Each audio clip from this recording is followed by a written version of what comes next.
Brands on Brands. Hey, what's up, everyone? This week we're talking about rebranding yourself. Check it out.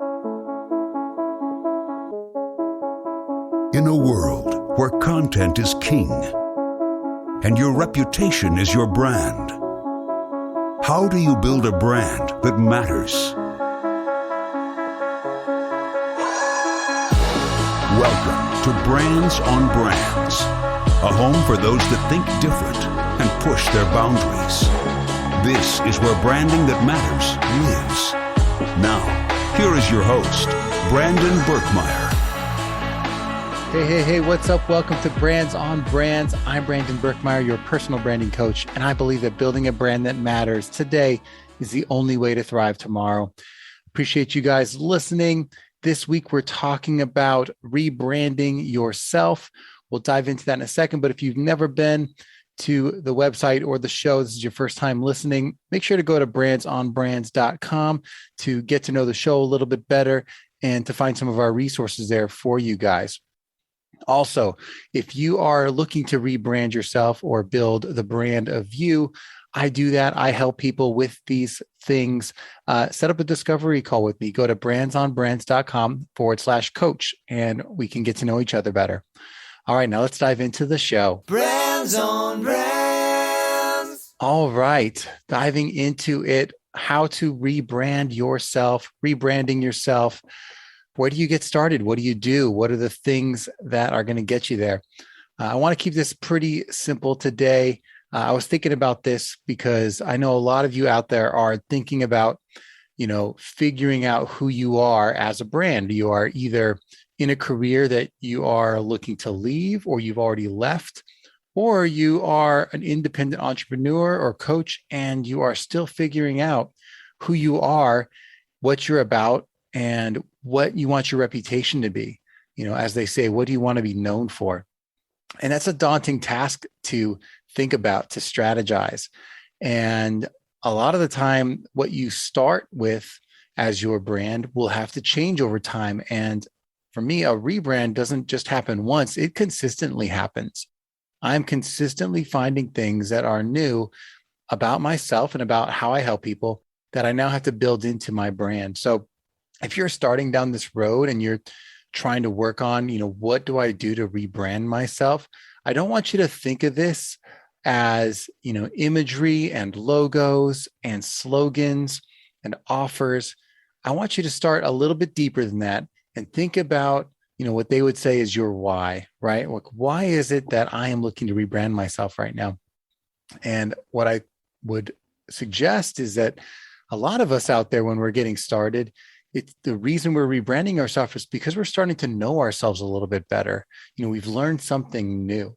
And I mean, this happened to me many times. When I was leaving corporate, I was getting to know who I was, A, as an entrepreneur, but B, as a creator, as someone who's putting my own thoughts into the space, and C, as a thought leader, as someone who has their own perspective. Those are all different things, piece by piece. How do I create content? What are the things that I like to say? And how do I help people? Are all individual pieces of my brand. But it all came back to this idea of knowing yourself, like know thyself. I mean, that's a statement that's been out there for a long time. I don't exactly know where it came from, but I do know that for a lot of us, knowing yourself is, not an easy step because we haven't figured out, like, being such complicated people, being that there are so many nuances to who we are, it's hard to wrap that into a little bundle, right? And to express it to other people, especially. So what I realized is there's three kind of stages or phases or steps that really help you start to identify what those things are that you want to tell people. And one of them is speaking your truth. The second is introducing yourself. And the third is taking action. And here's what I mean by that. So if you really want to get to know yourself in terms of helping rebrand yourself, one of the first things that you get out there and have to do is speak your truth. This could be in the form of you creating content that is in your voice, which I say a lot on my show. This could be in the form of you doing interviews and going on other people's shows and answering questions that people ask you, because that's when it becomes the most natural. Someone asks you a question and you give them a response.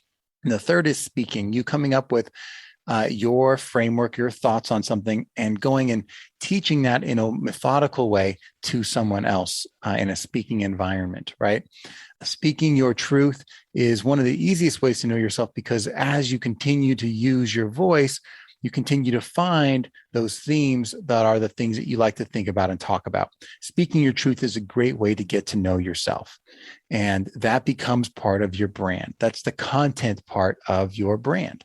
And if you've listened to any of my episodes about personal branding, I talk a lot about content, community, and impact as the three pillars of personal branding. And this is that content piece. If you want to know yourself, speaking your truth through content is that piece. Now, second piece that I mentioned is introducing yourself. Now, this has to do with, through us having to actually get out there and describe to other people who we are and what we do in multiple environments, helps us actually refine our own ideas and perceptions about who we are. And what you start to realize especially if you do these exercises that are, what to write down as an introduction, you realize that who you are is different based on who you meet and what that relationship is and the environment you're in at the time. So if I'm meeting a friend, I'm going to say one thing. If I'm meeting a stranger that's in my neighborhood, I'll say something else.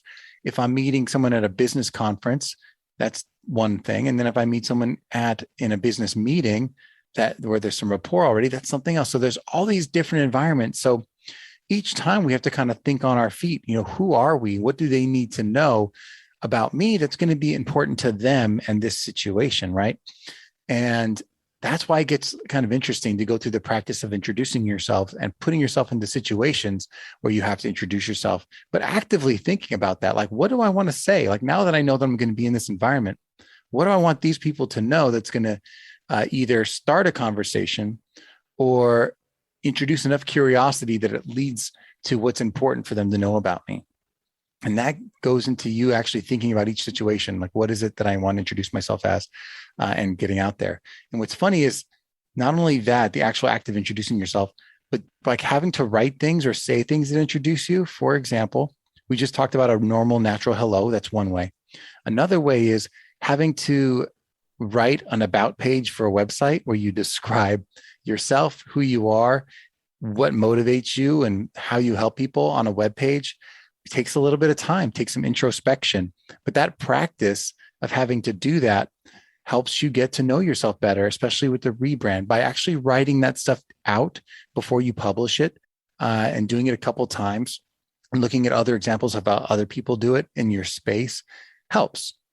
And then the third is like having to write a bio, having to write some kind of biography that you would send to someone that would want to interview you, or that you'd use it for a speaking engagement, or that would describe you in some other way for an opportunity. Creating a little biography about yourself for those different environments also is helpful, because once you have to introduce yourself to other people, you think about those things differently. You're actually forced to take an action and write this thing down. And as you do that, you get to read it back to yourself and analyze, does this sound like me? That is you getting to know yourself, right? And it involves the community of people that you are interacting with. That's funny, is it all aligns really nicely. Content, community, and the last is impact, right? So community is introducing yourself. And then the last has to do with taking action. Now, what I like to say is one of the best ways to get to know yourself is by actually getting out there and doing work with people. Now, all of us, if we're in this personal branding space, we have something to offer. We're building a coaching business. We are trying to teach something. We are out there building reputation, connected to a business in some way, right? And a lot of the time that's confusing because we have a lot of skills and we're not sure what to offer because we have so many things that we could do for people, especially if you're a generalist like I am. And a lot of the time you actually have to, instead of just coming up in your brain with what you think the perfect offer is, you might have to try helping people with a lot of different things until you figure out the thing that either you like doing the best or that you see the most success in when you're helping people. And so taking that action of putting yourself out there, and it could be in a free environment, just saying, let's jump on a call and see if I can help you with this thing. doing that over and over again and helping people along the way is going to help you start to internalize what it is that you enjoy doing, what you don't enjoy doing, and the things that you're really good at. And as you start to take those actions and help people and serve people and having an impact in other people's businesses and in their lives, you are getting to know yourself. And all of that becomes part of your brand, right? So if you are rebranding and you're thinking about how do I tell my story, one of the best ways is to start by looking at, who are you based on getting out there and creating content, and speaking your truth, getting out there and introducing yourself to people and writing your about pages and your bios, and then taking some action to get out there and helping people in that space that you want to be rebranded into, taking some steps to actually interact and work with people in that space. And that's going to help you really identify with the thing you're looking to be. So you're not hitting these walls that people hit that are, that feel like imposter syndrome, like you're telling people you're one thing, but you're really not. It's because you're not introducing yourself. You're not creating content that lives up to that. And you're not taking action that backs that up.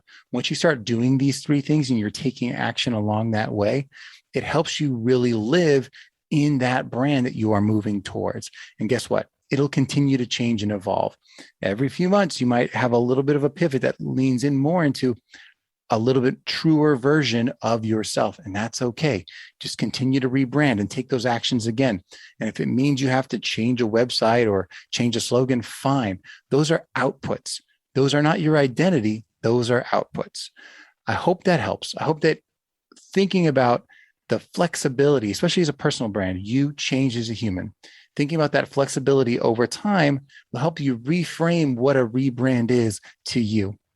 It's not the same as a corporate rebrand where you might have the same identity for 30 years, right? You are a person who is working with people over time. Your brand will evolve and grow and change. But to really feel true and honest about that, to know yourself, to really understand yourself and make that rebrand work for you, you have to take those actions. Speak your truth, introduce yourself, and make an impactful action that serves and helps your audience. That's what I got for you guys today. I hope you enjoyed it. If you did, go ahead and take a screenshot of this episode, post it on the Instagram to me at Brandon Birkmeyer. I will reply. I love getting those responses. Let me know that you're listening. Otherwise, let's connect. I'd love to help you with your rebrand at brandsonbrands.com/coach. I look forward to talking to you guys, and I will catch you next time. You've just taken your marketing knowledge to another level with this episode of Brands on Brands. But we have plenty more ways to help you build a brand that matters. Head over to brandsonbrands.com for resources, as well as access to our blogs, videos, and exclusive coaching sessions with your host. Be sure to visit brandsonbrands.com.